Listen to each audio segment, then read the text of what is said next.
Hey guys, it's Rylan here from Senna, and today I'm going to show you our SMH10. This is the very first comm unit that Senna ever came out with, and it was a game changer in the industry. So today I'm going to show you its key features, how to install it, and how to use it. So let's get into it.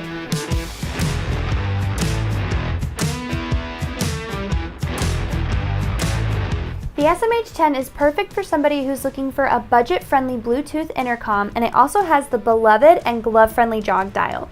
It can connect with up to 3 other riders, so 4 riders total, so you can talk via Bluetooth intercom.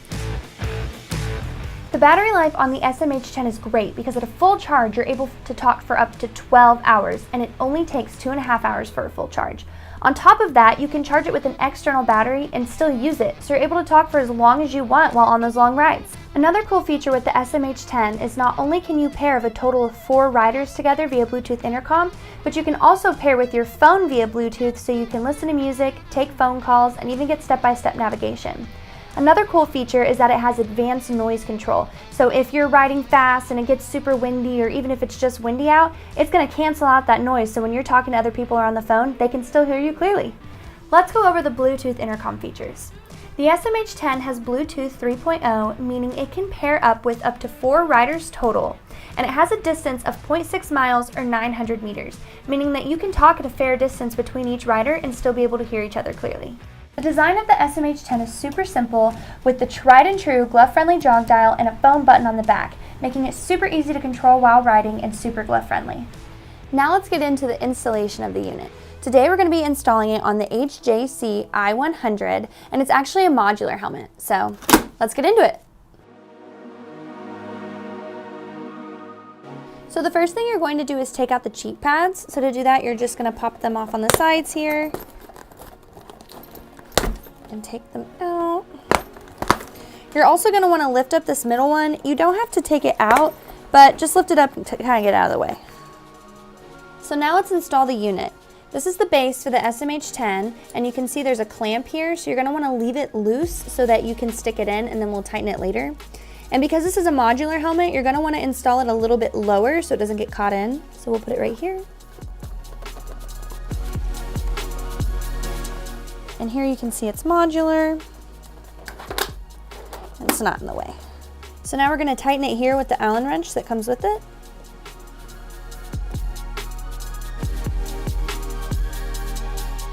You're going to see these speaker openings right here, and we already installed the hook and loop. It'll attach to the back of the speakers.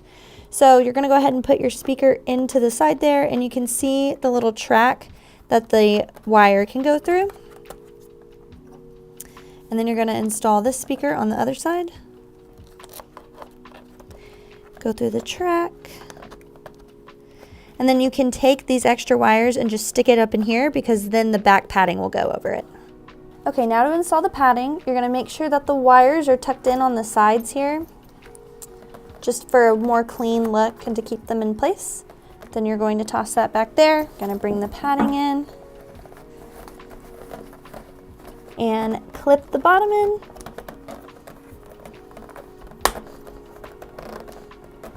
Okay, and then you're going to put in your side padding.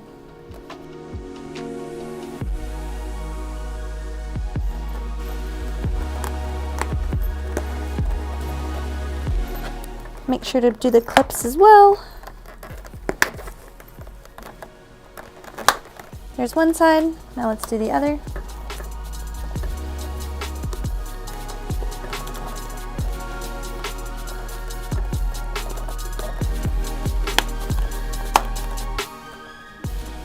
Now let's go over how to use it.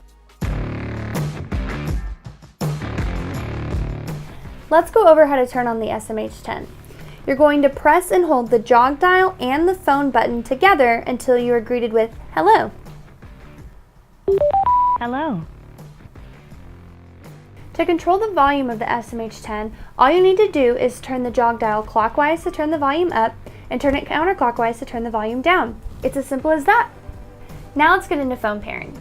To pair your SMH10 to your phone, first make sure your unit is on, and then you're going to hold down the phone button until you hear phone pairing and see red and blue flashing lights.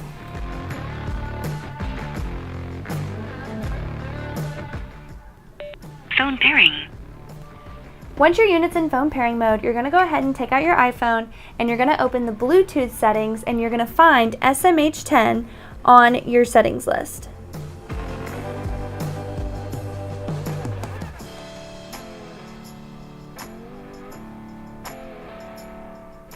Your headset is paired.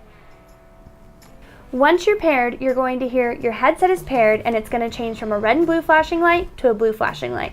And then you're ready to go. Now I'm going to show you how to do Bluetooth intercom pairing.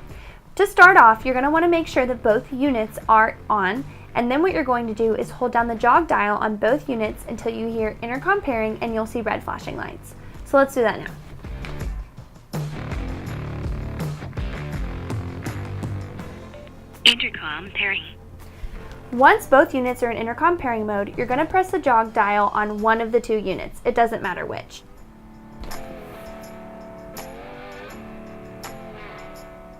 You'll know that the units are paired when you see the lights change from the red flashing lights to the blue flashing lights.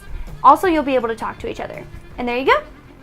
To charge your SMH 10, you'll find the charging port on the back under the rubber flap, and all you need is a micro USB, and it takes 2.5 hours for a full charge for 12 hours of talk time. And that's it for our SMH 10. This is our very first OG unit, so if you're looking for a budget-friendly comm for your helmet, this is the unit for you. Thanks so much for checking in, and I can't wait to see you next time.